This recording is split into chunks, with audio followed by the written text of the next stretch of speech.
Thanks for coming to an InterNACHI webinar. My name is Ben Gromyko. I'm from InterNACHI. That's the International Association of Certified Home Inspectors. We're the world's largest organization of residential and commercial property inspectors. So you can register for the next webinar. Everyone who registers gets the video recording so you can watch it later. And that's at nachi.org/webinar. And if you are listening right now to a home inspector podcast, you're probably listening to InterNACHI's podcast on any platform like iPodcast or Google Podcasts, Spotify, and that's at nachi.org/podcast to get the details of the Home Inspector podcast and learn while you drive. Today, I want to welcome you to class, and a couple things, like if you're watching me now, behind me in my background here, that's the URL for the InterNACHI school, InterNACHI.edu, InterNACHI.edu. It's a home inspector college inside the trade organization of InterNACHI. And the trade organization is at nachi.org. Become a member and you get access to a free, tuition-free home inspector college accredited by a national accrediting agency of the U.S. Department of Education. So it's an actual college. And then if I step aside, you can take a look at the URL for webinars, and that's at nachi.org/webinars. So welcome to class, everybody. What we're going to do is inspect this house. I inspected it a little while ago, and we're going to review my home inspection and talk about performing a home inspection according to the standards of practice and exceeding those standards, and using the standards of practice as a guide for your inspection process. Because if you have a process in place, then finding defects makes it a lot easier. They literally jump out at you. And there's a few defects in this inspection. We're going to review hundreds of inspection images from the inspection that I took. And we're going to take a look at the 60-page home inspection report. I'd like to show you that. And along the way, let's talk about starting a business, growing an existing business, making more money, marketing strategies, inspection checklists, and report writing software, and anything else you'd like to talk about. So feel free to ask questions. Please use the Q&A feature on your side. The chat feature I won't be able to get to. And we'll go for an hour or two, or maybe longer. And it's all, if you're attending the live webinar training class, it's free CE for you. For non-members, if you're not a member of InterNACHI, I'd like you to join the family. A 1-month free trial membership to InterNACHI. Go to this URL, nachi.org, nachi.org/free, and enter the code webinar month, one word. If you'd like to get a discount, a 50% discount off of your first year as a member of InterNACHI, go to nachi.org/free and enter the code webinar. And those codes are all caps and all one word. InterNACHI, we're the big organization of residential and commercial property inspectors. We're headquartered in Boulder, Colorado. There's a house of horrors in Boulder, Colorado. There's one in Florida and one in Pennsylvania. Feel free to join InterNACHI and take a look around, see what's available and why all of our inspectors are so successful. Be unaware of be aware of unaccredited home inspection training schools. The InterNACHI school is a home inspector college accredited by a national accrediting agency of the U.S. Department of Education. We're an actual college, and we have a home inspector certificate program with a nice certificate when you become a home inspector. And all of our education, continuing education, training, online courses, they're all accredited, provided by a college, free and online for InterNACHI members. So never spend money at an unaccredited school. And you are attending a free live webinar right now, InterNACHI webinars, free online classes, interactive, nachi.org/webinars, and the Home Inspector podcast. Enjoy listening to something good while you're driving around, going from one inspection to another, and that's at nachi.org/podcast. And make sure you get your business online. So if you are an existing home inspector, take a look at the cost of having your home inspection business website online. And if you're a new inspector, you got to get online. As soon as you have a website and you get certified by InterNACHI, you flick the switch and you become live on the internet. And InterNACHI provides free inspection job leads, new potential clients, and we direct them to your website. To get a new website, where do you go? nachi.org/website, nachi.org/website. And talk to Alicia. She runs a company and it's InterNACHI's official vendor for home inspector website designs, nachi.org/website. This is a big house. This is a big house. I did it myself. Sometimes we have 2 inspectors coming to the job, but it was all me and I had 3 hours to do it. And I'll show you how to inspect this house in 3 hours and make a ton of cash. Remember, if you are an InterNACHI member, you can upload this live training class for free CE. Here's the inspection process, and it's all about time management. Because in business, you have to think about the amount of money you're making and the amount of time you're investing. Sometimes it's an investment of capital, funds to make money. So you use your money to make money, right? But oftentimes when you're a home inspector and you're alone, it's you doing all the work, especially in the beginning, until you're able to manage things, manage others. If you're going to manage others, you have to manage yourself, and it's all about time management. So think of a fraction right now. The top part is money divided by your time. You want to increase gross revenue. You want to have a big top number in the fraction divided by a small number, time. So you're making the most amount of money in the least amount of time. I'm not saying blow through a house and skip stuff. I'm saying be efficient with your time. And it's all about time management. No one wants to go to a 6-hour home inspection. No one, period. It's about 3 or 4 hours. Some inspections, like down in Florida, if you do a wind mitt or a 4-point, that's a lot less time. We're talking minutes. But if you're doing a full-blown home inspection on a house this big that I'm showing you, it's going to take a few hours, right? And you're not going to wear yourself out. You have to be efficient with your time. So here's my actual schedule that I used to do 2 home inspections every day and bring home or back to the office over $1,000 every day. $1,000 gross revenue every day. That's pretty good for a home inspection company. I start leaving my house at 7 and I get to the first job early. If I can get there a quarter till the hour, that's perfect. My first job is 8 o'clock. My second job is at 12 noon. So my first job is 8, second job is 12 noon. That's 4 hours apart. So I get there early at 7:45, knock on the door, introduce myself. I'm wearing my inspector garb, my ID. There's a shirt that I'm wearing that identifies me as an inspector. And I see if this homeowner's home, see if I can start my day. Usually they're gone because we prompt our listing agents on the other side, the property owner, to leave and have access to the house. But I'm going to get there early. Why? Because I'm going to inspect the roof and I don't let anyone up on the roof. It's just me and my ladder and my camera and my checklist. And if I can do that for 15 minutes, I'm way ahead of schedule.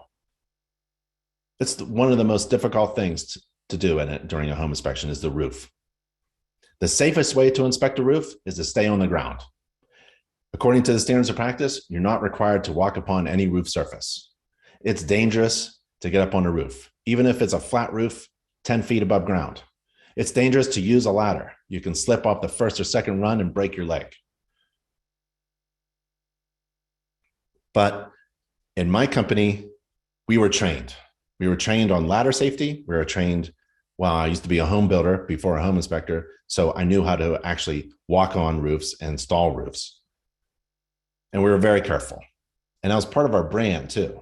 We brought tall ladders to get to the roof. Nowadays, drone. Take InterNACHI's course to take the FAA drone exam, and you'll pass it very well. and then become a drone pilot and fly a drone. Or you can use a scope like on a pole, or you can use binoculars, or you can use a camera that has a zoom, or you can just inspect from different vantage points. You don't have to use a ladder. You don't have to get up on a roof. So I get to the house early so I can do the most difficult thing, in my opinion, and that's the roof. I don't need anybody else there. I might as well do it. And the second system I'm going to inspect is the exterior. And if my client isn't there either, the homeowner isn't there, their dogs, I'm going to inspect the exterior as well. So I'm going to try to get my day going as early as possible. And when my client shows up, I'll have some things done. I'll be all ready to go. And I'll be ready to talk to my client when they show up. Okay? Just real quick. Everyone can see? Good, good, good. All right. Some questions popping up. This is nice. All right, everybody. 8 o'clock, my client shows up because I'm done with the roof inspection. I did it already. Maybe I set up my ladder in a couple areas. Maybe I'm flying a drone. However you inspect the roof, get to that first. Yeah, and you don't have to. This is just how I inspect a house. I do the roof first. And I'm taking pictures and I walk upon every roof surface. And then I come down my ladder and my client is in the driveway and I shake their hand, business cards. I explain what's going on in the inspection process, try to confirm their expectations of what I'm here to do. I'm not here to find every defect in the house. I'm here to inspect the house and look for problems. And if I see a problem, I'll come and get you. But what I really would love to do is to educate you on how your home works, how to maintain it, and how to save home energy. That's really what I'm doing. And along the way, in the next 2 hours, I'm going to tell a story about the house, their dream home. There's hardly anything I can say. If there was a hole in the roof, they're going to buy the home. There's hardly anything a home inspector can say to kill a deal. Home inspectors don't kill deals. We just tell the story of the home. 8 to 8:15, I'm inspecting the exterior. It's only 15 minutes, maybe 20, if it's difficult to get around. And I have a pattern. I go counterclockwise around every home. And then I do the heavy lifting, roof, exterior, and then the big stuff. And that's for me, HVAC, plumbing, the plumbing coming in, plumbing going out, and the hot water, and then electrical and foundation. Once I do those heavy systems, I call them, they're difficult. I'm in the attic and I'm working my way from top down through the interior. I'm doing the attic, insulation, ventilation, bathroom, doors, windows, walls, ceilings, floors. And I'm moving myself to the garage. If there's a garage, I'll do the garage. And then I end up in the kitchen. I want to end up in the kitchen. That's the heart of the house. And I want to end there. And I want to review the summary.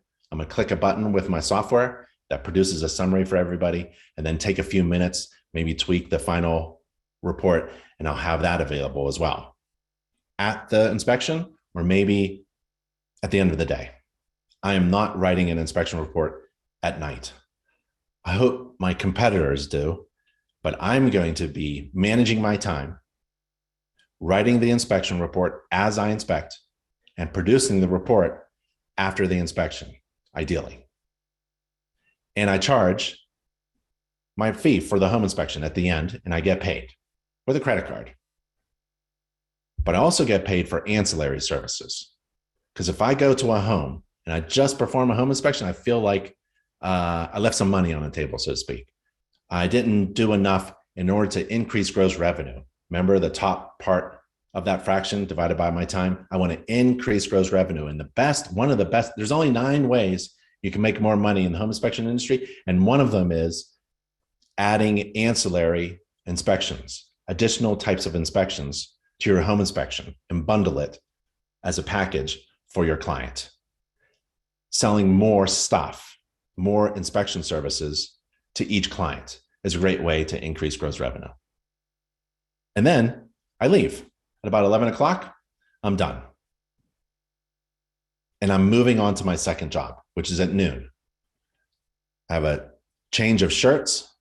I have a change of pants just in case I rip something. That has happened before. I have shoes. I have outdoor shoes and indoor shoes. I have deodorant. I have mouthwash. I have mints.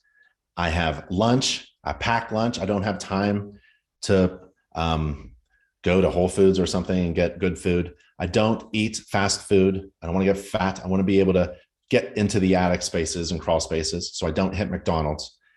I prepare my lunch and I go to the next job and I'm home at about 4:30, before 5 for sure.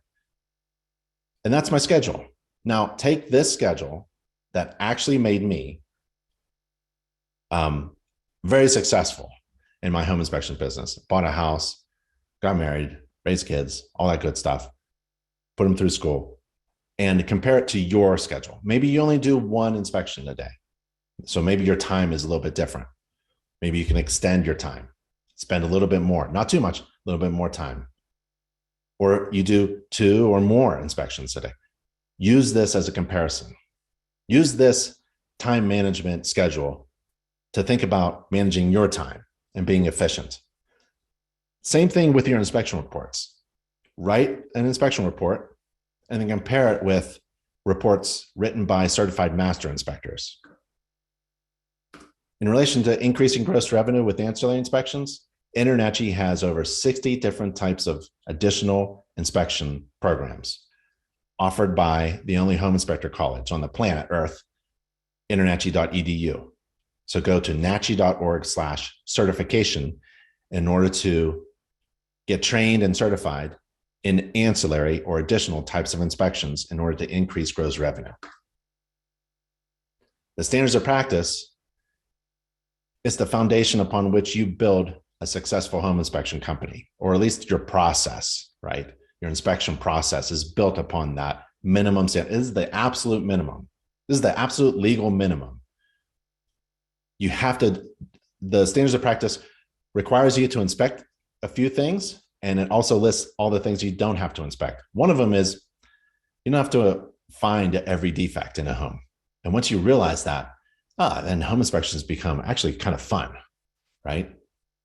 And you have to communicate the standards of practice to your clients. Explain that here's what I'm here to do for you. And I'm not here to do these things.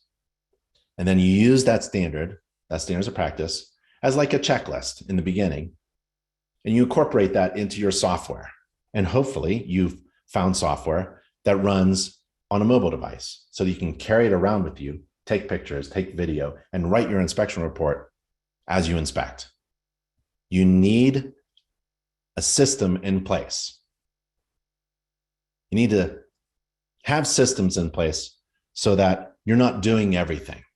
You don't have to think of every little thing. Your checklist is with you, essentially, helping you be efficient with your time, make sure you are inspecting what you need to inspect. And it also helps reduce mistakes, reduces your liability. So there's the roof. At 7:45, I'm doing the roof. And I'm up on the roof, and I love pictures like this. That's my inspection vehicle there. My inspection company was Peach Inspections, and we had a big peach on the side, Peach Inspection. That's a big van, and that's my 40-foot aluminum ladder, 32-foot fiberglass, 28-foot, 12-foot aluminum step ladders and tools. And so this is one way you keep people aware of your business. You know, you wrap your vehicle, inspection vehicle, with your company and your services and your contact information, and tell people to schedule and get a home inspection now, right? And on the back were my InterNACHI certifications. So this is a great marketing way. And this picture actually went on my website and in every inspection report so that I can show my brand. My brand is the answer to the question, why should you hire me instead of the next inspector? Because I get up on the roof. Now, remember, you don't have to get up on the roof. But if you're competing with me, you have to figure out, how are you going to compete with Peach Inspections? They get up on the roof, get a drone, get a pole, hire someone else to do it. Someone in your company who's a roofer, right? So I'm going to make sure that this is part of my marketing. It says a lot. It shows that I do something different from all the rest. And I want to be able to just pound that into people, that I use tall ladders to get to, well, maybe you can beat me in some other way. Maybe you use infrared and I don't, right?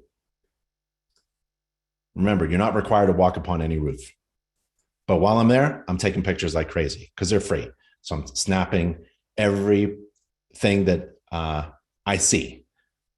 I'm walking on the roof if I can. I'm touching things, and I'm taking pictures of every plane, every roof surface, every intersection where the roof comes in contact with something else, and there should be flashing. Every edge, drip edge, rake edge, gable, ridges, as you can see in these pictures. If you're listening to a podcast, you can't see the pictures, obviously, but I'm taking pictures of everything that I can get my eyes on, looking left and right, up and down. Even in the gutters, this is a great shot of a clogged gutter. This is another great picture of a gutter that needs to be cleaned. These are pictures from the ground. Now I get down off my ladder. I'm taking pictures from the ground. There's a skylight, there's a fan, we'll see that later. There's vent pipes, there's a dormer, and there's damage at that trim board there. There's a chimney stack.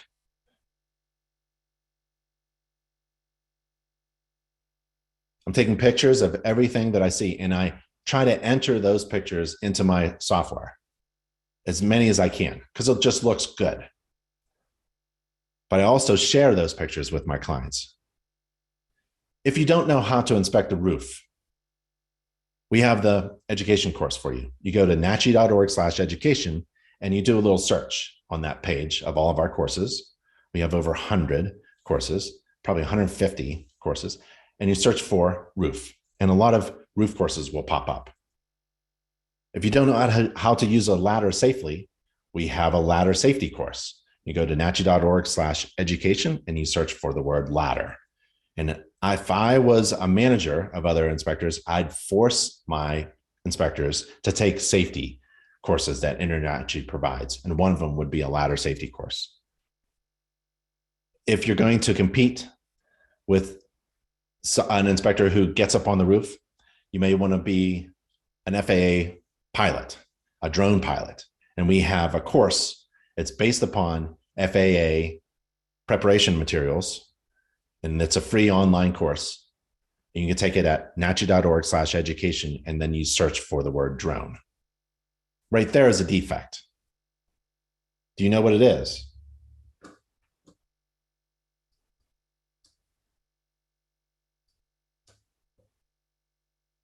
Anybody know what that defect is?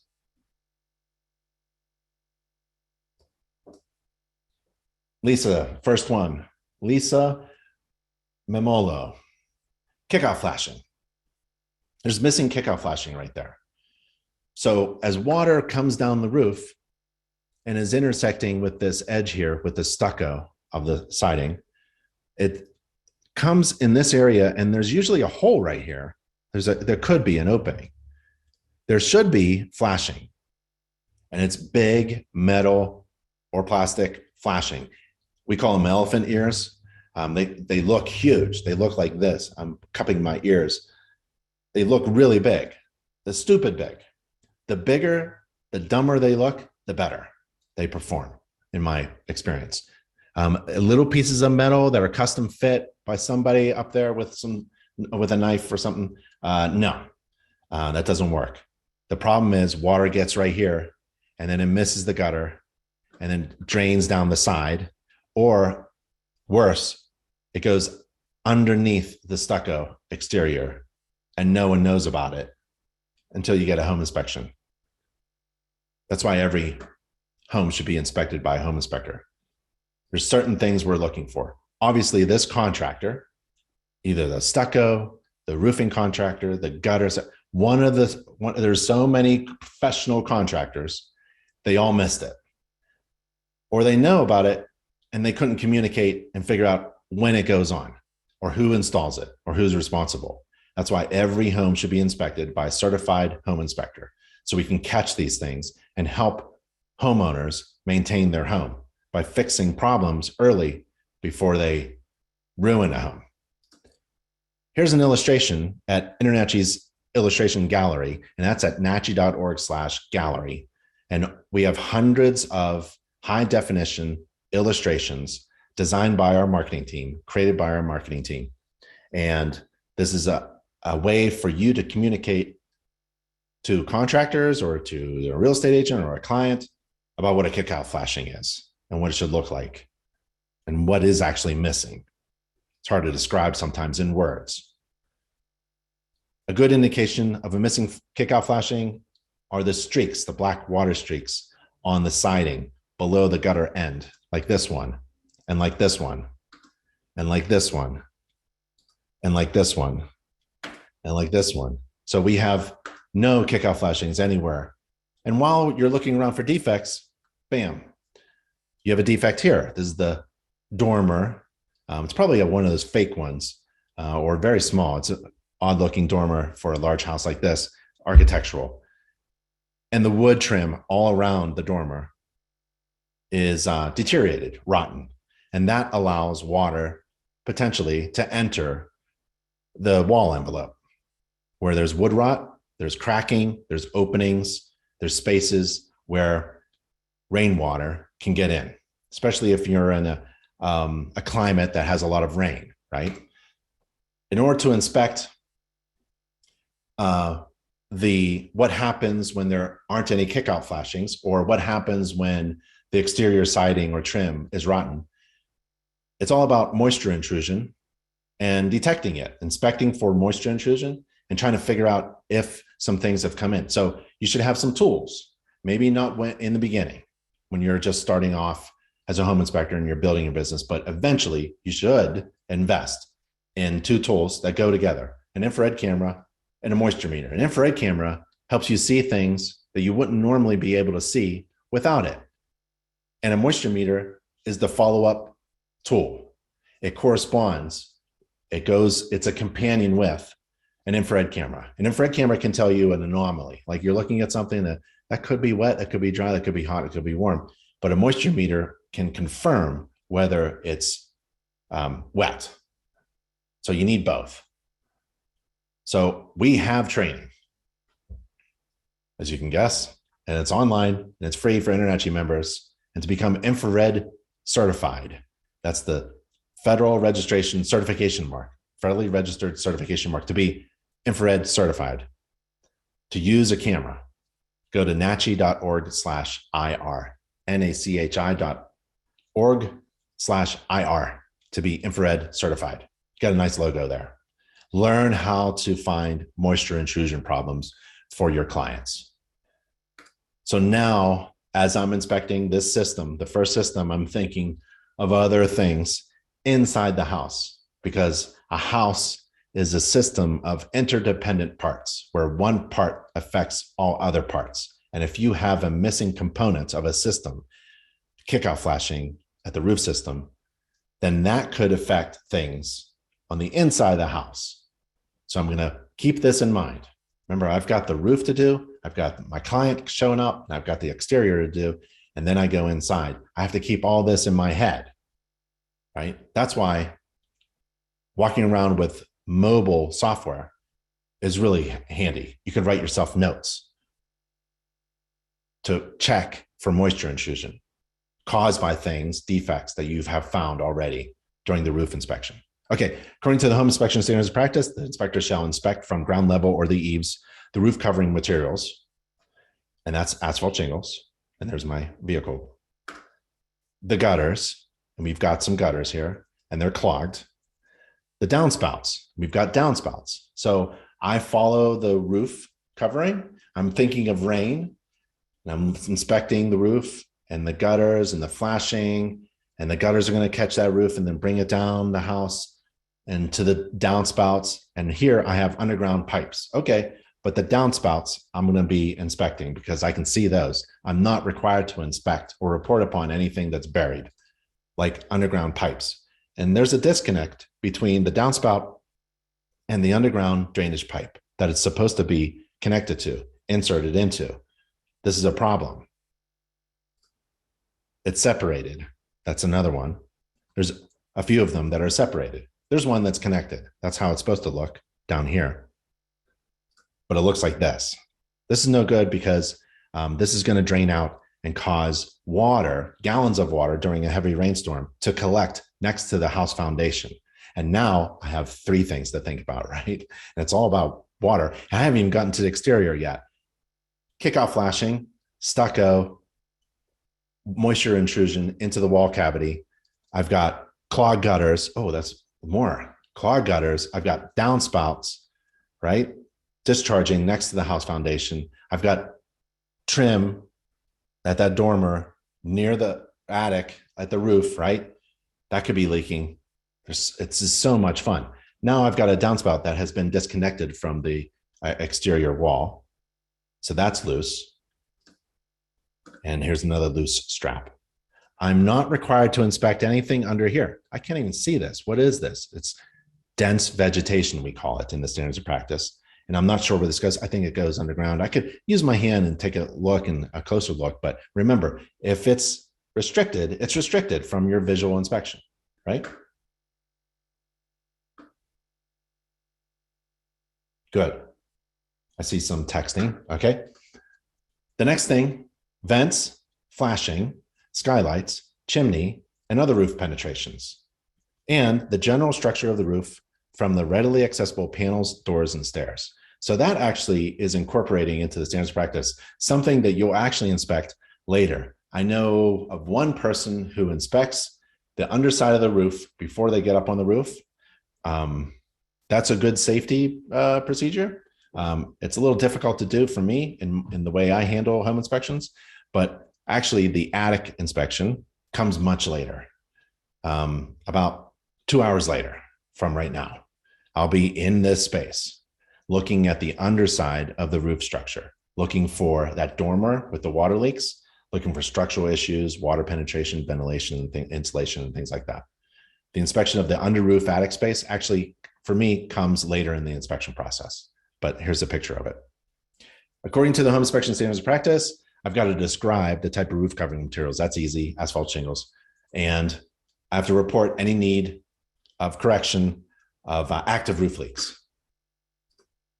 What if I see a dry watermark on the ceiling of the second floor bedroom during my home inspection, which, by the way, is the interior, and that happens at around 11:15, 11:30. See, it's all about time management. It's a dry watermark. I have my moisture meter. I have my infrared camera. I can use them. But actually, I'm going to call it out as a problem that we need to ask the seller about, because they're having a home inspection. They know I'm coming over, and they know I'm going to try to find problems, right? And the easiest thing to do is just look up. And if there's a bunch of water stains up there, they could have painted it. If it was a prior problem that happened years ago, it doesn't leak anymore now, they could have painted it, and they didn't. Maybe it's still active. Maybe they don't even know it's there. I don't know. It's not my job. What I'm going to do is, my job is to report upon the things that I observe that I think could be problems. It's actually written in the standards of practice. You're not responsible for finding every problem. You're responsible for reporting upon the defects that you both observe and deem to be material. So if there's a defect above my head and I don't see it, it won't be in the report. If I see it, and I don't think it's a big problem, it's cosmetic defect, it won't be in the report. It has to be both. That's my responsibility, to put in the report those defects that are both seen by me at the time of the inspection and are really serious. I'm at the exterior now. It's up to the standards of practice. And if you click the NACHI.org SOP, right?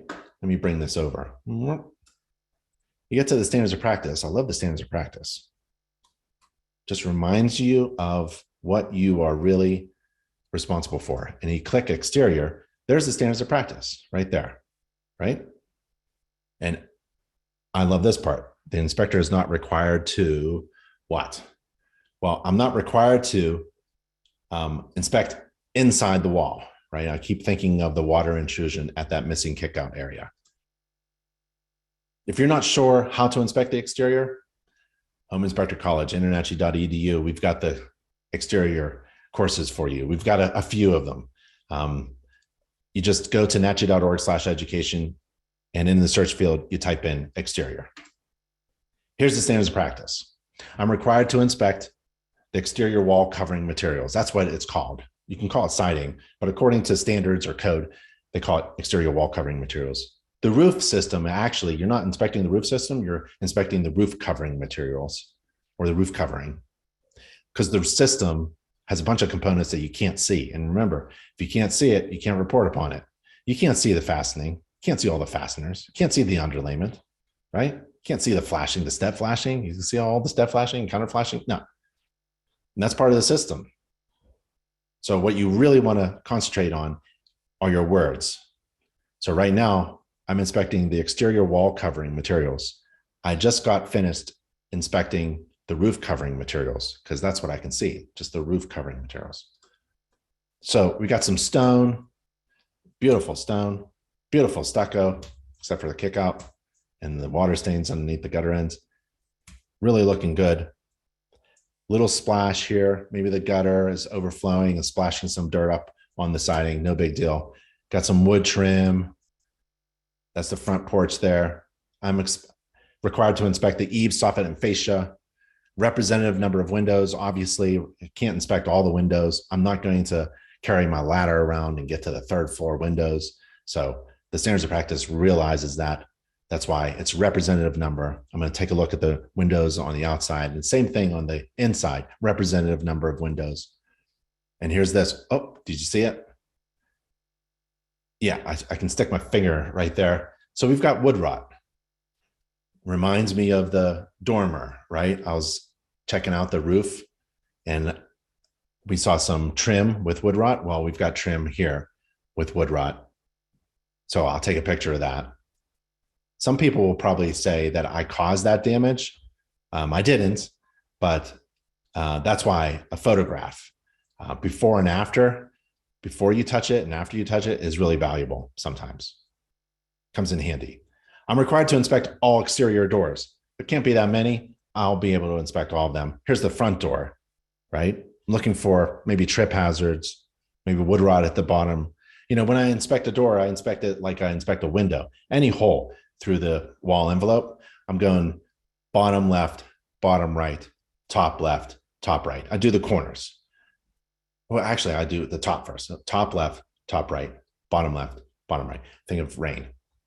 So this looks good. Storm window. There's a slider window as well. A slider door, sorry. Looks okay. I'm getting closer. There's the garage doors. There's 3 of them in this big house. The bottom trim looks good. There's bottom right, there's bottom left. But one of the panels of the garage door is blown out. It's bellied out. It's pushed out from the inside. So we have a damaged garage door. I'll see if I can open and close it safely. If I can't, it'll be a restriction to my inspection. Again, bottom corners, because I'm required to inspect the flashing and the trim as according to the standards of practice. So I'm going around, flashing trim. Here's more trim. Here's more wood rot. It's at the front porch there. There's more wood rot here at the bottom there. I'm just using my finger, not really using a screwdriver. You know, for this house, I'm just pushing in and I can really feel the soft wood. I can push in that trim there, the header trim, the top left corner of a window that has wood rot in it. And then second floor, I can't get to all the windows, right? Representative number of second floor windows are really difficult too, but I can see from the ground that there's wood rot here in between the 2 windows with that big center window there. And I'm not going to spend any time drawing arrows digitally or a circle or adding text. My software can do that, but I just don't have the time. I'm trying to be efficient with my time. And this, I've got the best pointer in the whole world right here. It's on my hand, right? So right hand is holding the device, left hand is my arrow. And there's the wood rot there. And there's the wood rot there. They patched it up actually before, and something's just up there. It's collecting water and it's not draining away. It's allowing water to go behind it and all that good stuff. So there's multiple areas of water intrusion. It's a good thing I'm infrared certified by InterNACHI, and I'm holding an infrared camera and a moisture meter. There's more trim. Adjacent walkways and driveways. There's a walkway there, no trip hazards. There's a driveway, asphalt driveway, looks pretty good. Just walking around with my client now on the exterior. We're taking a look at things. Stairs, steps, stoops, stairways, and ramps. I like how that's written. Here's the front entry door. If I was a code inspector, this would be just fine. There's 1, 2, 3 risers, 3 steps. But if I'm a home inspector, we have more freedom. We're not code inspectors. So I often recommend a handrail here if my client needs it. So let's say my client is 80 something years old and she needs to hold on to people just to go up 1 step. Now imagine that being 3 times more difficult because she has 3 steps. So she needs a handrail, and I'm going to put it in the report as a reminder for my client that you need a handrail here. Now she can use it as a negotiating tool or just for educational purposes only. She could try to ask the seller to fix something that isn't required by code. The house was built to code back then. It's still built to code because code says when there are 4 or more risers, you need a handrail. But code, that doesn't help someone who needs a riser, who needs a handrail for every riser, right? Good thing I'm not a code inspector. I'm a home inspector. So I can I can lean on the side of my client's needs. Here's a exterior door, and I'm required to inspect all the exterior doors. And obviously we have a large step here. So they're missing something. And then when I see this on an existing home, I realized that the home wasn't built completely. Maybe some things were left for the new homeowner to do, and they never did it. But we have a problem. So there's some trim that's loose here at the door. So that needs to be fixed. And then the front porch is actually, it's not made out of stone. That's actually paint, and the paint is peeling. The patio furniture has scraped away. Some of it's good, but some of it is just scraped away. So the paint there, that's not masonry damage. That's just a coating. It's really cosmetic, but I'll put it in the report anyways for my client as a cosmetic issue. Handrails, guards, and railings. I'm looking for that. So we have that front step for 3 steps, and maybe a handrail is needed there. Here's the rear slider door. Wood rot right there. Yep. So I use my finger as a pointer to give it some scale. And then that slider door there, the stationary window, has some trim at the bottom. Because remember, I'm looking at the bottom corners, and when you have a inspection process, sometimes defects just pop up. So I'm looking at the bottom corner of this slider door stationary window, and at the bottom corner, there's loose trim, which doesn't hold the pane in place very well. It's coming out. So I took some moments to take a better picture so that my client can see that this window pane is actually moving out of the frame, and that's a defect. And here's a more unfinished work. So these are slider doors coming from the living areas. I haven't been inside the house yet, and they have them guarded up. So there's some guards there. And the space between the spindles is too large. It was built to code back then. Code allowed more than 4 inches or more space in between the spindles. But in this guard here, I don't want any child to fall through. So even though the house was built to code back then, right now, it's a safety issue for a small child. Just like it's a safety concern, an assisted accessibility concern for my very old client who can't go up 1 step without a handrail. Same thing, same issue. You're not a code inspector, you're a home inspector. So you're allowed to comment upon these things. You can inspect a home without any regard to when the home was built, actually. That's what I recommend. And then you take a look at vegetation and surface drainage and retaining walls where they may adversely affect the structure of the home. So I'm looking around the outside, and I'm looking at the grading and the dense vegetation. Everything seems to be pretty good, pretty normal, no defects. I don't see any puddles forming or negative drainage. And I have to describe the exterior wall covering materials, stucco and stone and wood, and report as in need of correction any improper spacing between intermediate balusters, spindles, and rails. And so I'll do that as well. That's roof and exterior. But while I was going around, I'm bumping into other systems like I talked about before, because a house is a system of interdependent parts. So there's parts, systems that overlap. So it's a call on you. How are you going to handle things that you find on the exterior? Let's say the electric meter or the air conditioner unit, when you're only inspecting the exterior, right? Well, it's very easy. When you're using a mobile device, you just go from exterior to electrical, and then you punch in your observations, and then you punch back out and go to the exterior again. So when you're using software that's in your hand, you can inspect several systems all at the same time.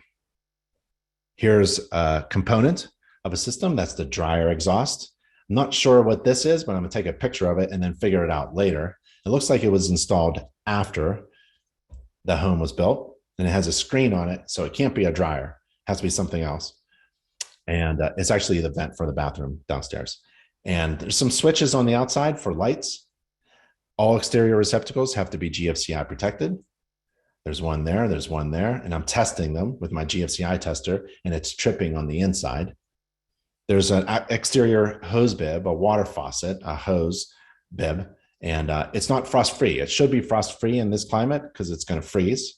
And so that needs to be fixed. We don't want these to freeze up and burst. And this one was actually covered by an insulation cup. So you hook it on the faucet on the other side of the house, and you wind down the insulation cup on there, because they know that it freezes.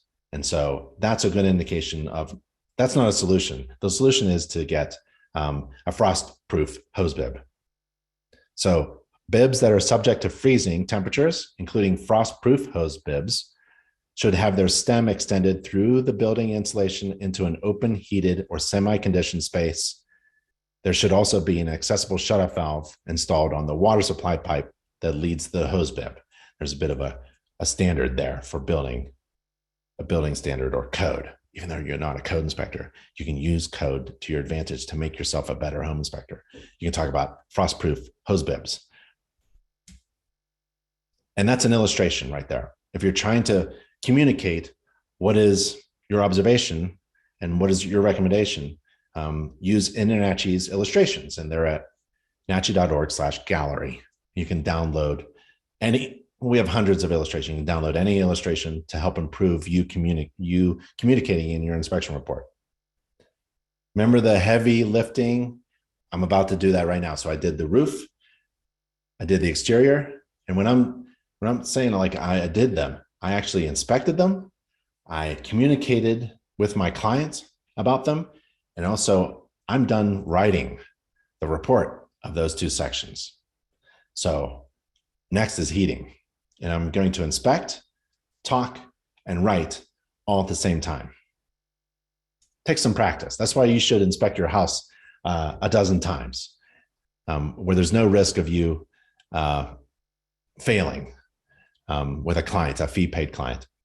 So inspect your house and get really good at performing inspections using your software, and always improve the way you communicate your report.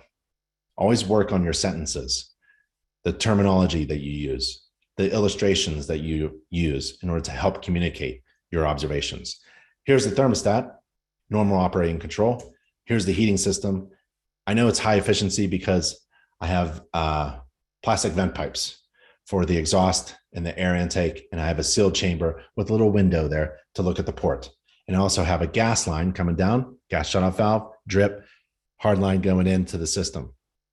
I know it's distributed by forced air because I have ductwork. So this is the return. It goes through the air filter, which is located here, up, circulated by a fan, accessible by the panel, goes up through the heating system. Air conditioner unit is there. I have an electric shutoff service switch right here.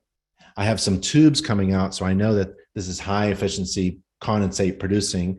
The air conditioner also produces condensate in this condensate drain tube, and they all connect down here into this strange looking trap, even with the condensate from the furnace exhaust pipe, and it all goes down here.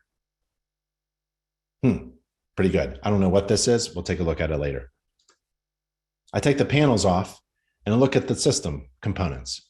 So there's a draft inducing fan, there's a condensate pipe, there's some condensate drain pipes, there's the pressure regulators, some safety devices, there's the gas, so all these systems and components you can learn about in our HVAC, advanced HVAC class. There was some condensate dripping out of this fitting here and they gooped it up. I'm okay with that. There's the port to see the sealed chamber of the high efficiency gas fired forced air furnace. There's a gas shutoff valve. There's a service switch, and there's the air filter. And I explained to my client how this works. If my client is with me, that's great. So I don't have to say it twice or inspect it twice. So I love when my clients are with me so I can explain how this system works, how to maintain it, right? And this is one of the things that needs to be maintained by my client. And always take a look at things. Like if you ever see water dripping out of here, client, that's an issue. It needs to be serviced and cleaned every year. In fact, this furnace needs to be serviced and cleaned every year. And that's one of the recommendations I make. There's the exhaust pipes going outside. We see them outside. There's a return and there's exhaust for the high efficiency furnace. I have one in this house. Now, if you wanted a checklist so that you look really smart during your inspection, you're standing in front of the furnace and you're wondering what to inspect in what sequence, we have the greatest gas furnace home inspection checklist. And it's at this URL. It's a really long URL. So just click that. Email me for the slides, ben@internachi.org, and you can have the slides and they'll include the URLs. But the URL for the checklist is ready? nachi.org/3 words with hyphens.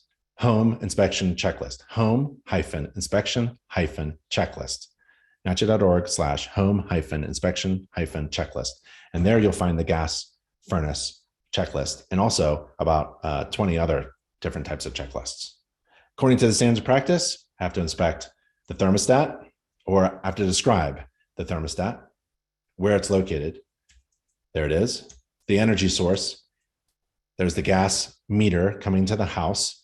Natural gas, underlying pipe, regulator, valve, the meter itself, and it goes into the house there. There's the meter there. There's a pressure regulator, and the pipe should be sealed to prevent vermin and water from entering. And then on the inside, I've got a manifold. Main line comes in, it's distributed. So probably gas furnace, gas fireplace, gas dryer, maybe something else, maybe another fireplace. And then some controls and a valve, drip, another valve. And I don't know what this is, but it should be capped. So it looks like this was like to a grill or some kind of fitting, natural gas, and with a pressure regulator, kind of an odd thing. I think the homeowner did something like this, but there should be a cap here if it's not being used. If it's not connected to an appliance, then it really should be a little concerned about that. This valve could be easily bumped by anybody, and it could open up and just drain gas. That's not good. Hazard. Very easy fix. The heating method, well, it's forced air because I have registers all over the house and also ductwork by the heating system down in the basement. And I need to report as in need of correction any heating system that didn't operate or wasn't accessible. I didn't have any of that problem. Cooling system, heating, cooling, right? These are the heavy hitters here, heavy systems I'm trying to get through. And I'm expecting to be in the attic at about 10 o'clock. If I start at 8, it's all about time management. So there's the unit, cooling unit. It's buried. The base isn't above ground and it's kind of slanted to the side. So I use my hand in the picture to show that it's tilted too much. It needs to be leveled off a little bit. High efficiency air conditioning. I take a picture of the manufacturing label. The refrigerant lines and electrical line needs to be sealed up where it goes through the stucco. There's an electric shut-off switch, and there's the refrigerant coil, air conditioner coil inside with the refrigerant line, the two lines, liquid line and refrigerant line, and then there's the condensate pipe. And I'm looking for condensate coming out of maybe the coil on top of the heating system, and it seems to be in good shape. And then the condensate drains into the floor. Ideally, it would be in a sump pump. You don't want gallons of water to be draining underneath your basement concrete basement floor. Ideally, it'd be in a pump where it can be controlled and monitored and discharged outside properly. I need to describe location of the thermostat for the cooling method, just like the heating system. It's the same thermostat cooling method distributed by air. Cooling system that didn't operate or was inaccessible would be a defect. I didn't have those. And I'm into plumbing. Plumbing is my next section. At this moment, let me take some questions, okay?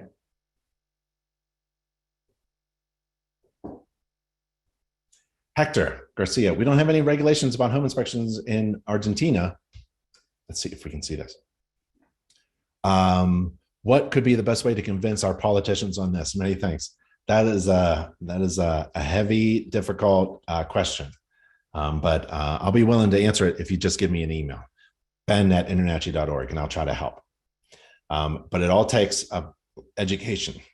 So we have people in Mexico and Portugal and Spain and in Greece, and we're trying to talk to real estate agents about the value of home inspections. And one of the best ways to do it is to just offer a free home inspection to a top producing real estate agent in your area.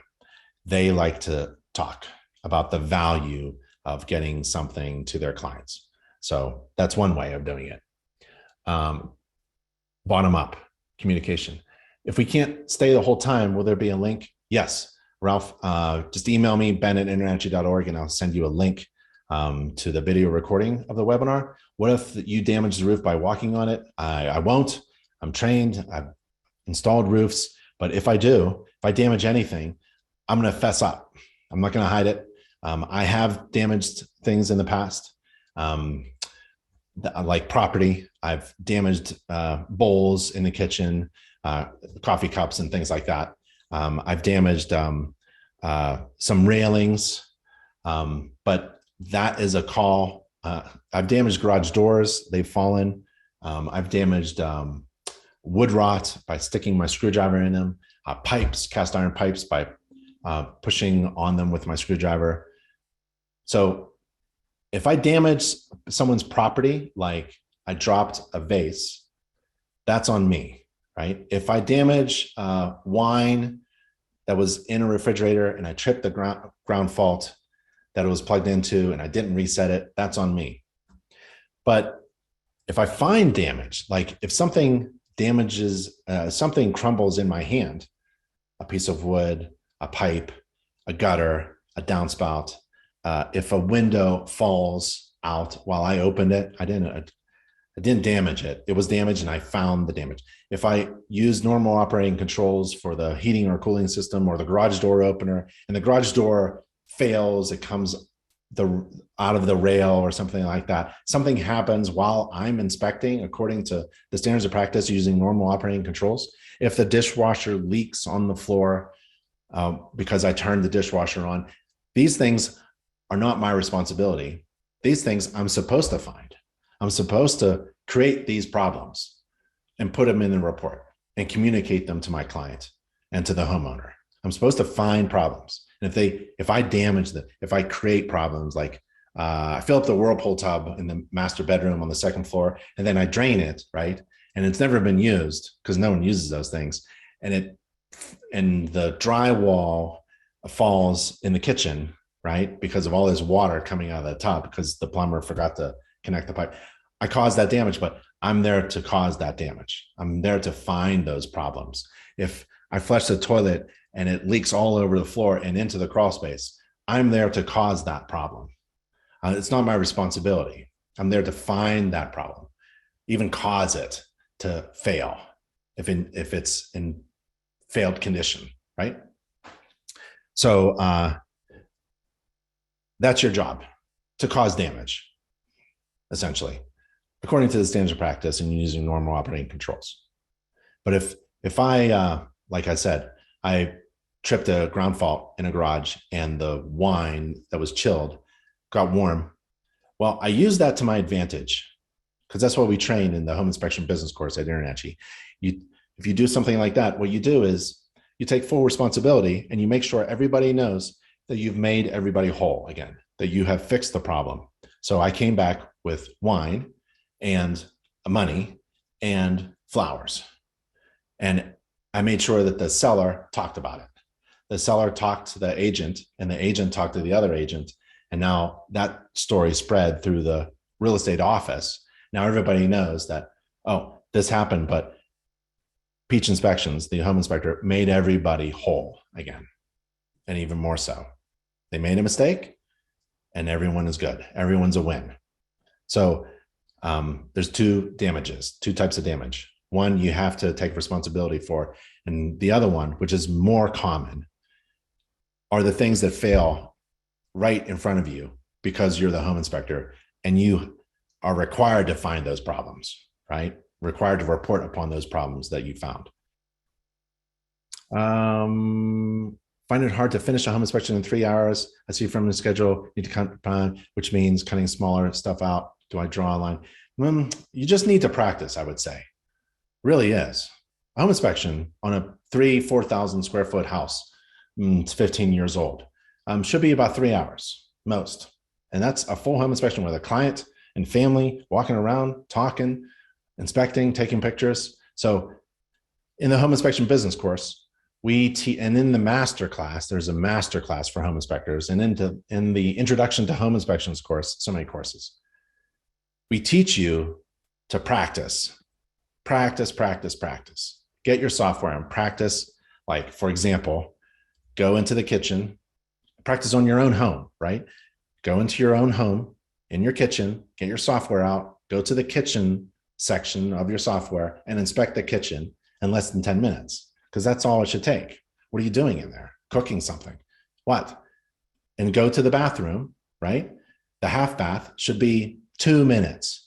Flush the toilet a couple times, hot and cold water, GFCI, feel the secure, is it secured to the wall or secured to the floor, door, walls, ceilings, fan, window. That's about it.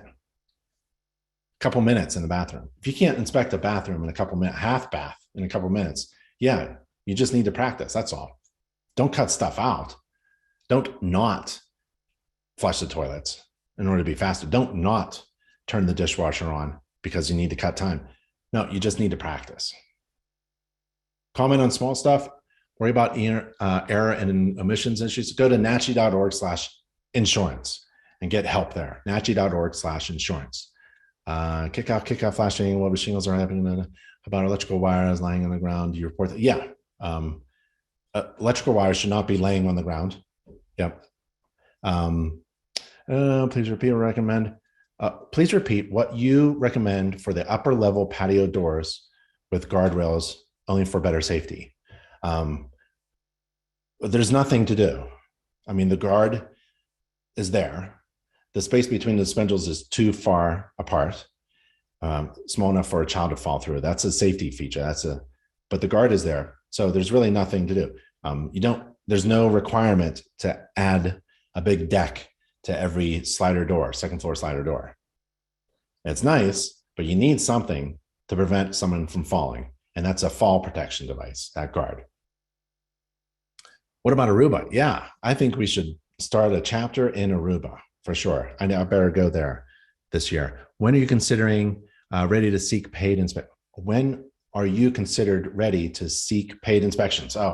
I would say when you can inspect your home on the 10th time within the time that you have given yourself, and you give the report to someone like your friend or your spouse or your child or your neighbor, and they understand what you're saying. So you test yourself, you do an inspection, and then if your report is easy to understand and clear to read, right, then you've done well. You're ready to go. I would then do your neighbors and make sure that they get value. help your neighbors who don't have kickouts, right? Help them. Help them understand how to maintain their home. Right? And if they can understand the report, you're getting there now. You're really getting in there. Next one, you might want to find a real estate agent. Have them read one of your inspection reports. Is this what you expect as a real estate agent from a home inspector to write in their report? Now you've got it down. Yeah. But that's only one thing you need to do. Big deal. You can do a home inspection. Can you run a business? So you have to think of yourself as a business owner who just happens to do home inspections. And you don't have to be the world's greatest home inspector in order to be successful. In fact, you should probably think of yourself as an average home inspector. There's usually someone better than you. There were many inspectors, I'm not the best inspector, but I was able to run a successful home inspection business, and that makes all the difference. So you have to get trained, not only at performing inspections, but on running a business. And so go to InterNACHI's page for courses, nachi.org/education, and search for business and take the home inspection business course. Okay. I tell the age of how can you tell the age of the roof? After about 1,000 inspections, you can tell the age of the roof. What if water is turned off to the home? When you schedule an inspection, you should have a system in place, a list of things to do. 1, 2, 3, 4, 5, 6. We do this first, and we do this, and then we send out an email and send out this person. And one of those communications is to the listing agent, who's going to tell the homeowner to make sure that the water's on. And if it isn't, it's okay. I usually do the inspection and I say to my client, hey, we told everybody to turn the water on. They didn't turn it on. Wait, I can come back. It's going to cost you $100. How to call out an anti-tip bracket on a range oven. Yeah. So I grab every oven and I just push it back and I look back there and I take a picture and it should be back there. Yeah. Anti-tip. That's great. Let's slide this over. Let's say plumbing. Lots in the plumbing. Water shutoff valve. Do you see it? See, this is why like inspecting existing homes with occupied sellers there is a lot of fun, because it could be kind of hidden and it's there. There's the water shutoff valve. It's actually tagged, which is really nice by the water company. Comes through the foundation wall, up through the pressure regulator, check valve, and that is a defect. It's filled with water. The pressure gauge is filled with water. That's an easy call. The main water shutoff valve, that's a one to show your client. The fuel supply shutoff valve is usually at the meter, and we saw that before, and it's right there. Water heating equipment, that's the water tank, the water source. Also the valves and all the components. So the top looks good, the bottom looks good. It's gas fired. There's the water shutoff for the gas shutoff valve for the flames. Temperature, the manufacturing label, 48 gallons. That's efficiency, high efficiency. There's the exhaust pipe going outside. We saw that on the outside by the hose bib. That should be frost proof. And TPR valves, there's missing TPR valve extension. According to code, there are 14 requirements just for the pipe that's connected to the TPR that extends to the floor. You don't have to know them all, but you may want to have them in your software so you can refer to them. So one of them is it has to exist, and this one doesn't even exist. It has to extend down to near the floor. So that's a defect there. Easy fix. You have to inspect an interior water supply, including all the fixtures, by running all the water, flushing all the toilets, and doing all the tubs and sinks and all that stuff. Don't skip anything because you can't get it to 3 hours. You have to do all these things according to the standards of practice. You have to inspect all the pipes. So there's the drain waste vent pipes there. Limited access. I can't see everything because most of the basement is finished. And if there's any drainage sump pumps, I'm going to take a look at that. There isn't. Determine if it's public or private. It's public. Water meter is a good indication of that. Location of the main water shutoff valve, location of the fuel shutoff valve. We saw these things already. You just have to describe where they're located. I like to show my clients where they're located. Any storage tanks? No. The capacity of the water heating system, just some data that the standards of practice requires you to document. And it's 48 gallons. I don't comment on whether it's too small or too big. Not required to. Report as a need of correction any problems, like deficiencies in the flow when you run two fixtures at the same time. So in the bathroom, I'll flush the toilet, run the sink hot and cold, and then turn on the shower.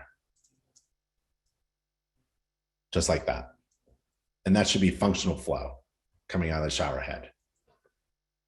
Hot and cold water problems, active plumbing leaks. Obviously, if you see an active plumbing leak, that's a defect, and toilets that have problems. Now you could group all the bathrooms together in your inspection report, but in my inspection process, I don't get to the bathrooms all at once. I do them as I come down from the attic and I work my way down. But you may want to group them. Just because you didn't inspect them all together doesn't mean you can't group them all together in order to make your inspection report a little easier to read. So that's what I do. I group in my report, I'll group all the bathrooms together. So this is the basement bathroom, GFCI, tub, shower, sink, no leaks. I know it's an S-trap. Basement bathroom doesn't have a plumbing access panel, so I'll use, this is an X. I don't have enough time to draw an X digitally on my pictures, so I'll just use my fingers. A master bathroom, there's the sink, two sinks, drain pipes, GFCI protection, shower. I pound on the tiles with my hand on the shower walls and the glass there. And I try to direct the shower onto the glass corners to make it leak. Again, some unfinished things. There must have been a sink that was going to be installed here. It wasn't. There's some electrical things that are open and oddly placed. Unfinished electrical work that's live. And there's a tub there. There's a tub access panel right there. And I'll open it. There's a GFCI. The pump, circulator pump is plugged into a GFCI. That's nice. I'll take a picture of that. And I'll fill it up with water and I'll circulate it and I'll turn the jets on and see if there are any leaks. No leaks here. Make sure it drains without any leaks in the lower floors. Nice and bubbly. That's good. There's a full bathroom. So there's 3 full bathrooms here so far. 2 sinks, drainage, GFCI. I'm not really crazy about P traps and S traps. If it gurgles, I'll mention it. It's an S trap. It shouldn't be. It should be a P trap. GFCI, pound on the tile walls at the shower and tub, pull on the soap dish, and the shower works. And this is the vent for the bathroom. And it has a tub itself, a jacuzzi. I'll fill it up, turn the jets on, drain it, and see if I find any problems. There aren't any except for that. It actually leaks. And I doubt that the seller even knows. So it's leaking right there. I'll try to take a picture of it. I'll put it in the report. Active plumbing leaks observed. It'll be in the report. Electrical.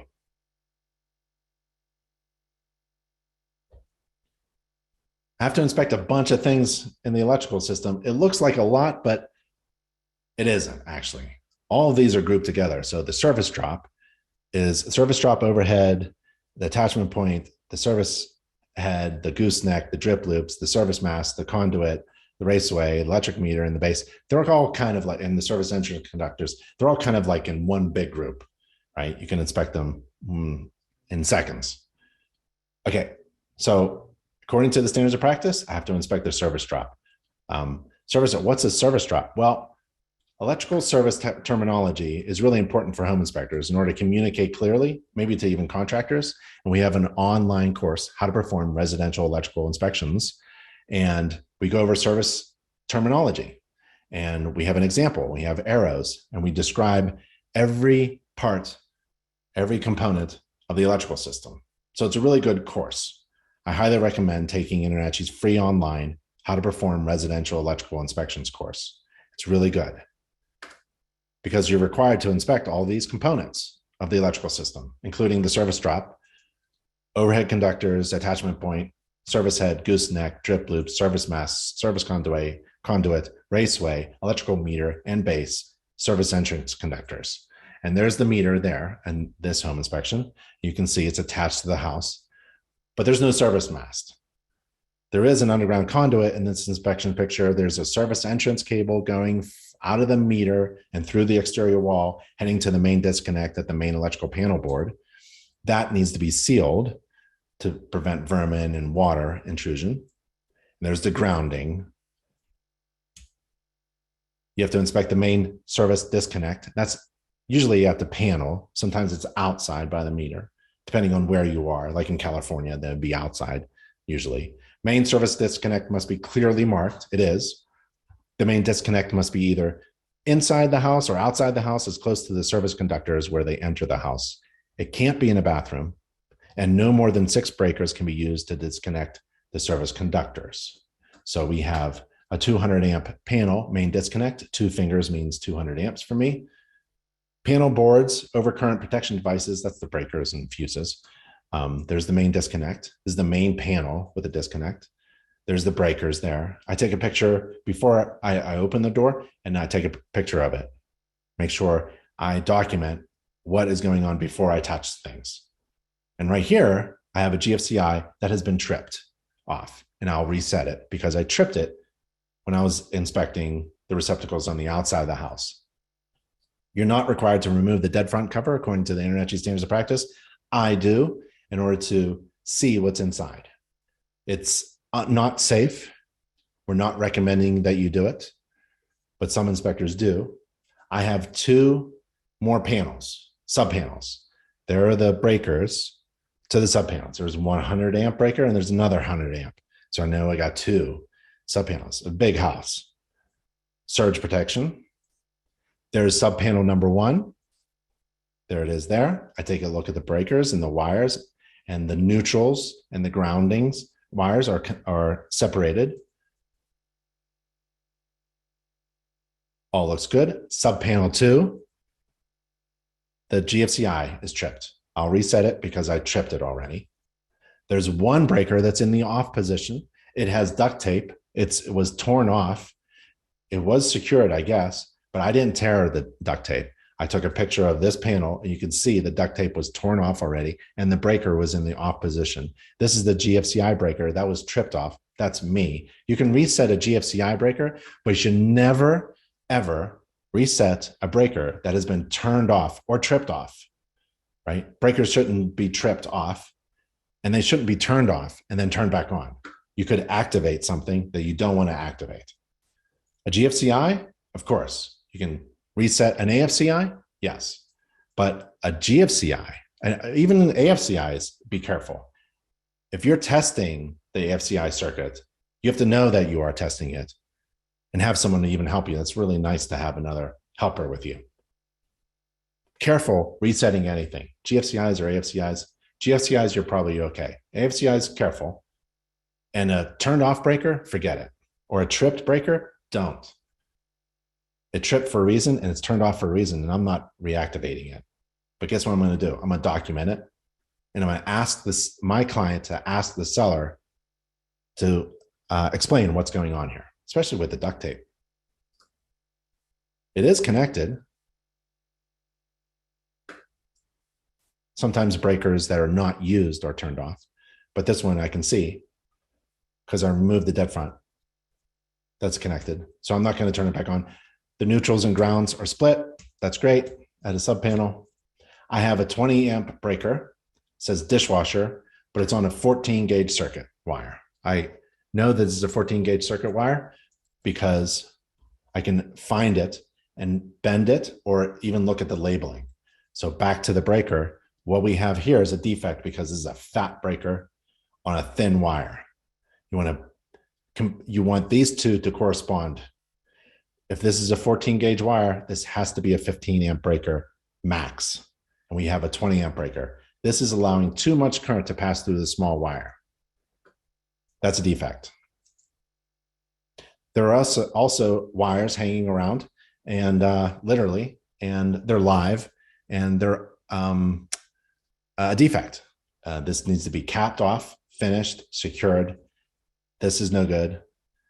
So someone is finishing the basement and just didn't finish their work. And I have another subpanel and the breaker is tripped off. I'm not going to reset it. And it's not labeled either. And these are exterior wires, so it has something to do with outside. That's it. I have no idea because the directory isn't specifically labeling, identifying the breakers. So there's only so much I could do. So I'm just going to put it in the report for my client to ask. I don't talk to the homeowner directly unless I need to. I'll communicate everything through my client. I'll put it in the report and they can ask for whatever they want to ask. I'm required to inspect the surface grounding and bonding. There it is, grounding, bonding. And there's the water shutoff valve. Again, on the inside, another shutoff valve. I'm not sure where it is because I can't tell. This is an access panel to looks like a main water shutoff valve. I have no idea what it's for because everything is behind a finished wall. But I know that bonding is required where needed to ensure electrical continuity and the ability to carry a fault current to a path to grounding. And the metal water pipe must be bonded to the service equipment enclosure. And that's code. So I'm looking for a bonding wire, usually right next to the water meter. Shutoff valve. There's the grounding rod on the outside, and the upper end of the electrode, the grounding rod, should be flush with the ground or just below the ground surface so that the end and attachment are protected from damage. If you find a rod, a grounding rod sticking up out of the ground, that's a defect. It should be at or just below the soil surface. And the inspection image here, the rod is visible. And we actually describe all this grounding and bonding stuff in that really good course that I referred to before, How to Perform Residential Electrical Inspections course. We talk about what is grounding and what is bonding. And we give examples and illustrations. We talk about rods and clamps and attachments and water meters and bondings and OOFers and everything, okay? UFers. So electrical bonding and grounding, that's difficult for a lot of inspectors to grasp onto, but we've got the best course for you. You're required to inspect a representative number of switches, lights, receptacles, including AFCIs, and then test the GFCIs. So representative number, you don't have to test every wall receptacle in the house, that'd be forever. And GFCIs, so all exterior receptacles are GFCI protected, for example, all bathroom receptacles, all kitchen counter receptacles, garage receptacles, laundry. And also you're required to inspect for the presence of smoke and carbon monoxide detectors. There's a smoke detector. The battery is out. It's very easy to fix. This one is actually missing. We have a missing detector. Smoke alarms must be powered by the building wiring, and they have to have a battery backup. If you find an old detector without a battery, that's a defect. It's an easy fix. They should be interconnected so that when one alarm activates, all of them do. And they should be located in each bedroom, outside each sleeping area, and on each story, including the basement. And carbon monoxide detectors should be installed for houses that have a fuel-fired appliance or an attached garage with an opening to the house. Outside of each bedroom, inside of each bedroom with a fuel-burning appliance, and they need to be interconnected, just like the smoke detectors. And you're required to describe the main service disconnect amperage rating. Remember my 2 fingers, that's 200 amp, and the type of wiring observed. So we got the 200 amps there, and it's a typical NMB wiring. And you're required to report on any of the problems, and those problems are specifically listed in the standards of practice. So we've got problems with the service entrance conductors, any unused breakers in the panel opening that was not filled, presence of solid conductor aluminum branch circuit wiring, that's no good. Any tested receptacles that weren't live, or GFCIs that are not testing properly, or an absence of smoke or carbon monoxide detectors where they're needed. Now the foundation, right? I'm almost done with the heavy stuff, those big systems. I'm still in the basement in this house, doing the heating, the cooling, the HVAC, the electrical, the hot water, the plumbing, the drain, waste vent, and now I'm getting to the foundation. And according to the standards of practice, I have to inspect the foundation, basement, crawl space, and structural components. And the basement here is basically finished with some unfinished components like electrical and plumbing. So there's a missing light fixture there. There's some wires hanging out of the wall there and also there. And there's some plumbing, unfinished plumbing, some pipes, some stems, an electrical junction box, and a drain pipe and a plug, and some damage to the vinyl flooring.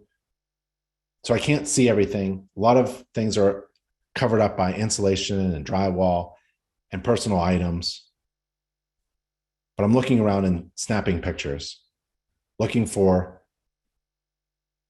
defects in the surfaces and also water intrusion, right? So here's some perforated 4-inch underground drainage pipes that we use to collect water underneath the basement floor or in the perimeter and just collect that water, maybe dump it into a sump pump. But that wasn't done here. It was brought up for some reason. They didn't put it in a sump pump pit. That's okay. But if there is a water problem in the home, in the basement, maybe this could be actually changed and the underground drainage pipes can be used. But this area right here, maybe a sump pump pit could be installed if needed. Some hoses, maybe for some gardening or something like that. Kind of odd that it's in the basement, but there they are. And then I have my moisture meter tool. This is a Hydro Shark. You can find it at inspectoroutlet.com. And then it has 2 probes and it's detecting moisture, and it will give you an audible and a visual signal. And it's not telling you, it's not measuring anything. It's just giving you an indicator, an indication of moisture. Because home inspectors, we don't measure moisture content. You can measure moisture content and humidity levels and things like that, but I don't. I just want to know, is the carpeting and the padding and the flooring underneath here, is it wet? You have to describe the type of foundation and the underfloor crawl space areas.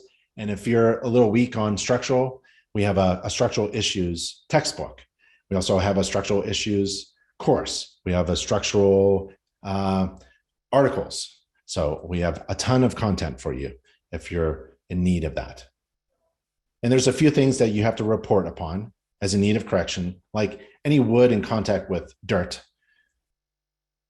We don't have that. Any observed indications of active water penetration? I don't have anything like that. I could see things like the kick out and the trim and things like that on the outside, but I don't see anything on the inside.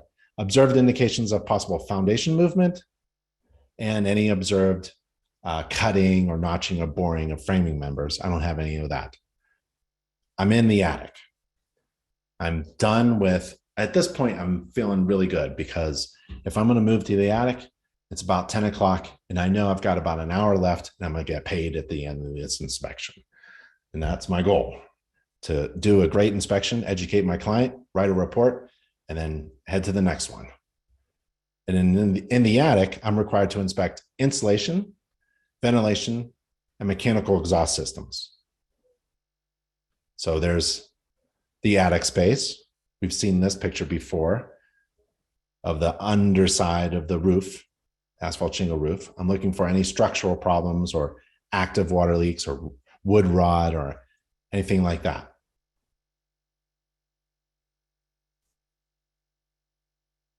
I don't see anything. It looks really good. There's a lot of storage. I can't see everything, but what I do see, I don't have any major defects.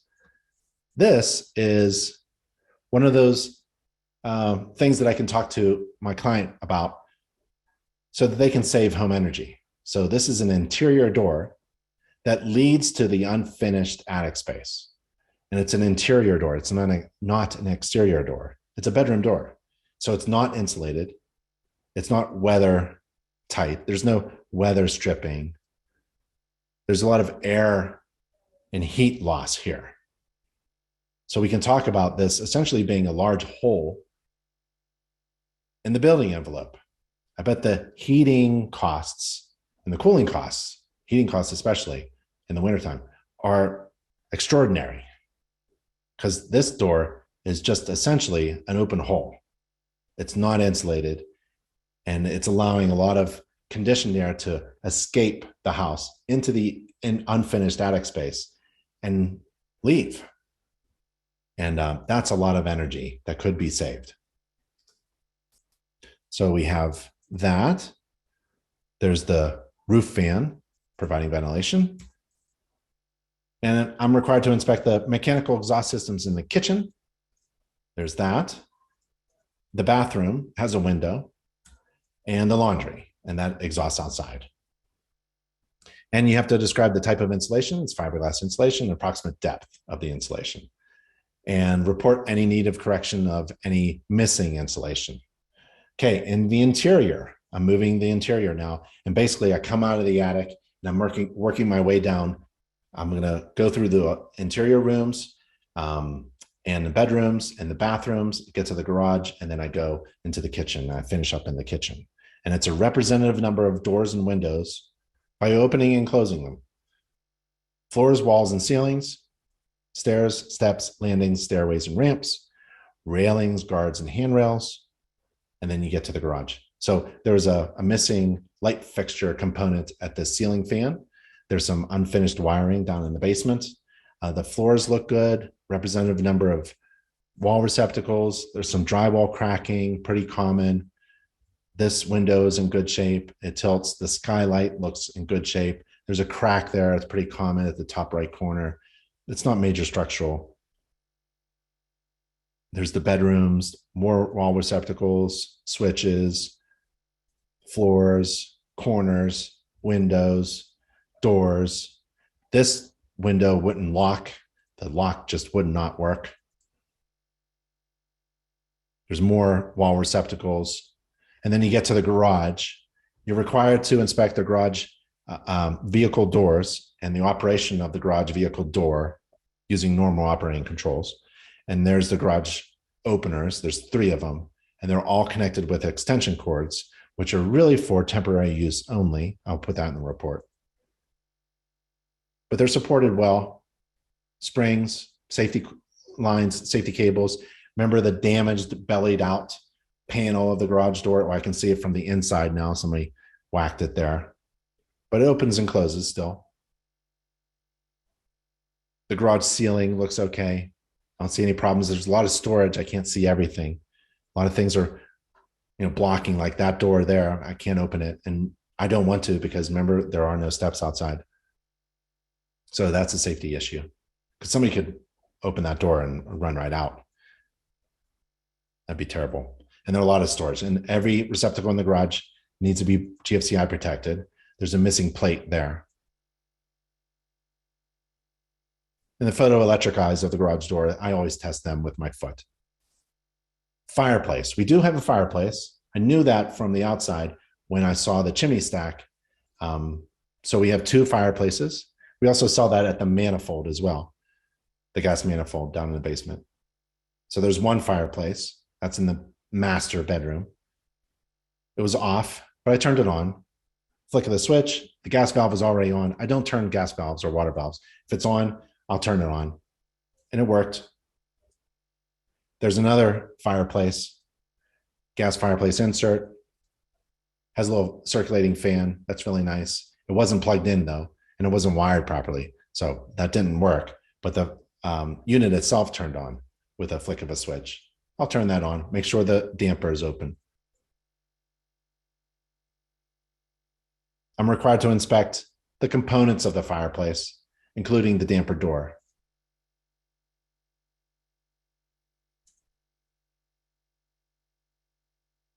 I'm required to describe the type of fireplace and report upon things that need correction, like damage to our fireplace or a lack of smoke detectors or carbon monoxide detectors. Laundry, that's part of the interior as well. Sometimes it's down in the basement, sometimes it's near the kitchen or on the first floor and the second floor. And there's GFCI protection is needed, electric dryer, hot and cold water lines, and the discharge and the exhaust, mechanical exhaust from the dryer. That's all good. And then the kitchen. Now you may want to include the kitchen in the interior section, or you may want to put it as a separate section. I do it as a separate section. When I get to the kitchen, run hot and cold water at the sink. We've got 2 sinks in this kitchen.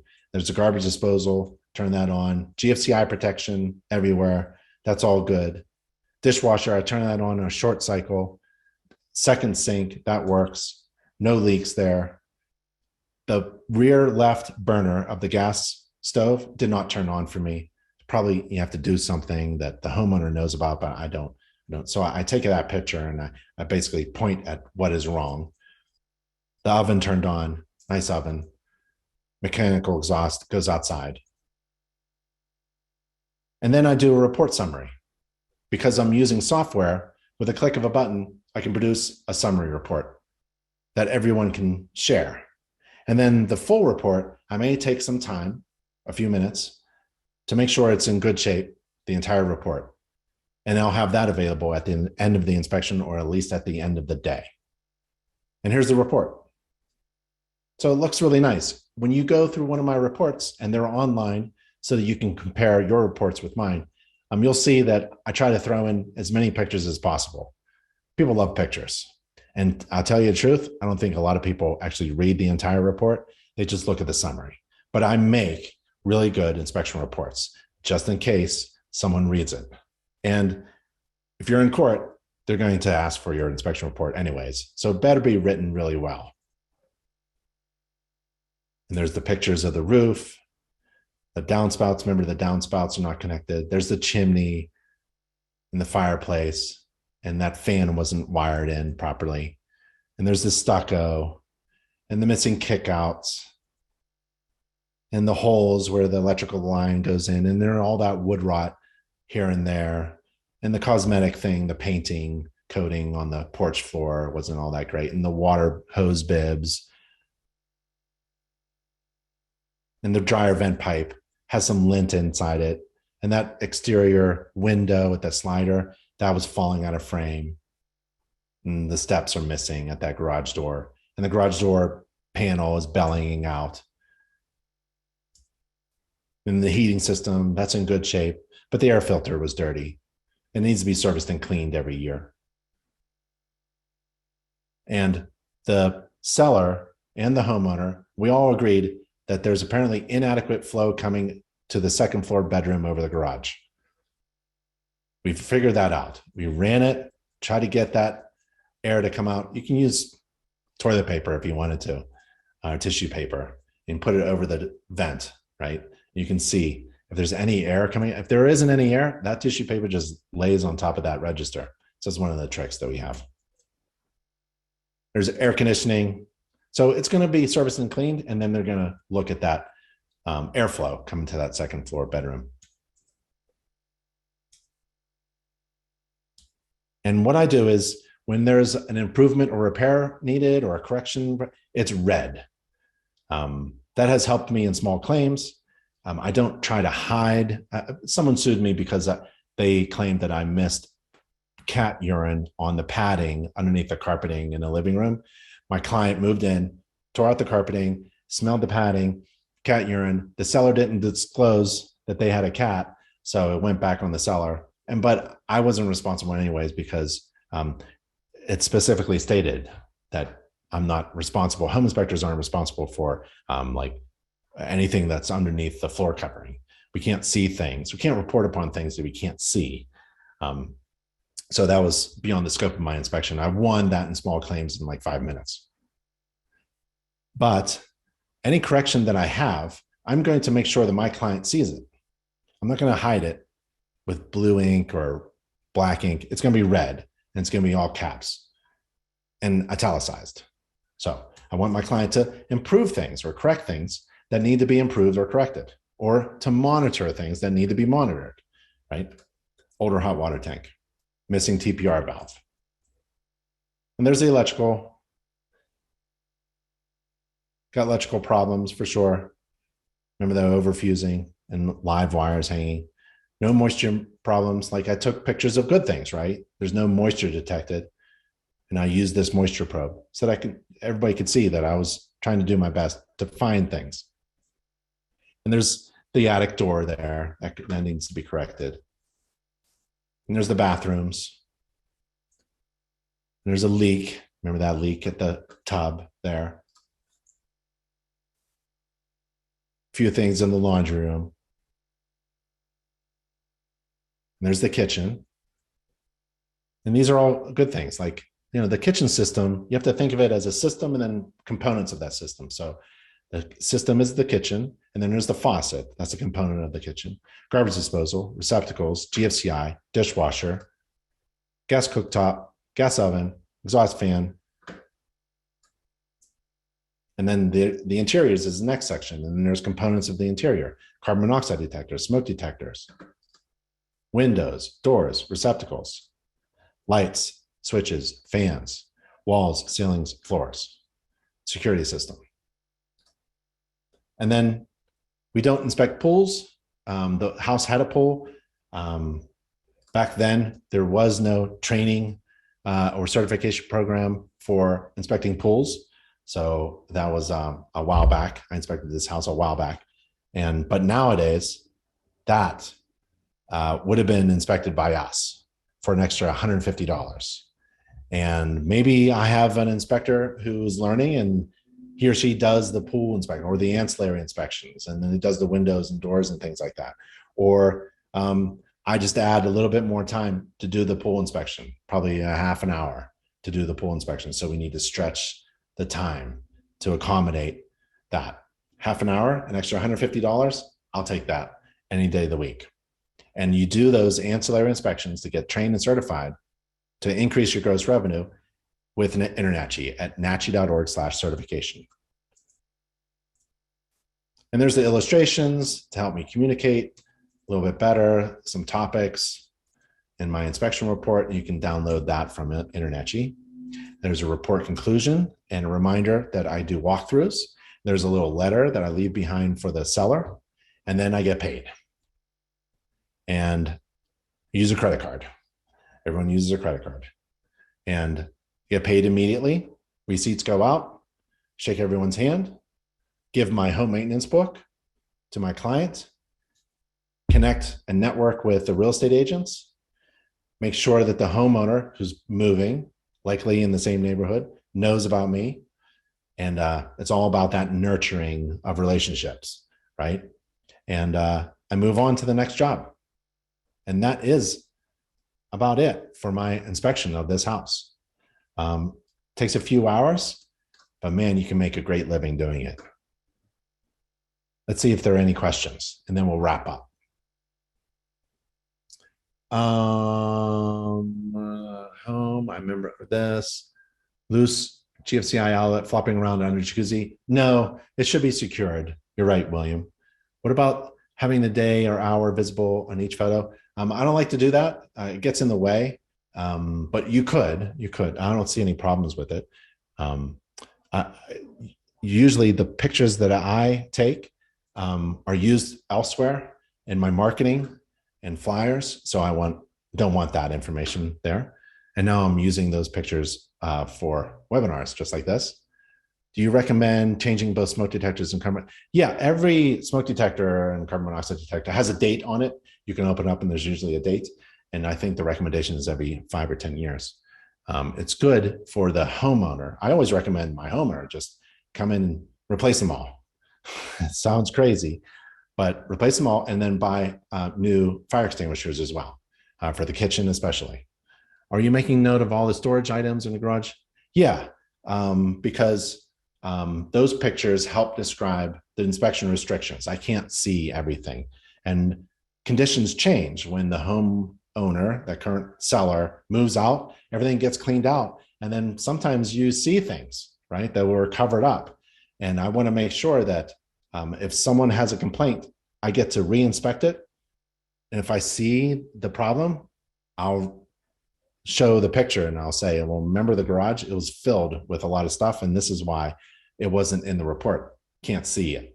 Couldn't see it at the time of the inspection because of all these inspection restrictions. I love taking pictures of things. The dishes in the dishwasher, tested limitation. I just run the dishwasher. I don't do clothes dryer or washer. And that's in my agreement that I have with my client. What inspection software are you using? InterNACHI has a free checklist to practice. You want to practice. InterNACHI is a free inspection checklist software on any device. You can use it. It's not for your clients. And then there's Home Gauge, there's Home Inspector Pro, there's Tap Inspect, there's Spectora. All of these softwares are available at a discount for InterNACHI members from Inspector Outlet, inspectoroutlet.com, and click software. And you can get a discount because you're an InterNACHI member. What info do you put in a letter to the seller? Yeah.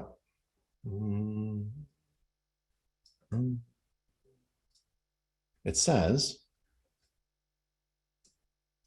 "Dear property owner, we understand that a home inspection can be a stressful process. During our inspection, we make every effort to respect your home and leave it as we found it. All of the inspectors at Peach Inspections bring clean shoes and are worn indoors only.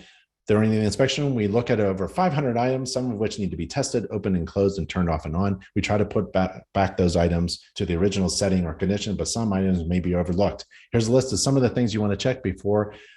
Make sure that they are back as they were prior to our inspection. Thermostat, GFCI, refrigerators, clocks, kitchens, doors, curtains, things like that. We're always looking to improve our company and our inspection services. So we failed to leave your home in satisfactory condition, or if you have any comments or suggestions, we would welcome your feedback." Yep. So we kind of leave that as a leave behind. And we also leave a little gift during every inspection for the seller in a little gift bag. And you can get those little marketing items from Inspector Outlet. Has anyone noticed buyers are waiving inspections in the home?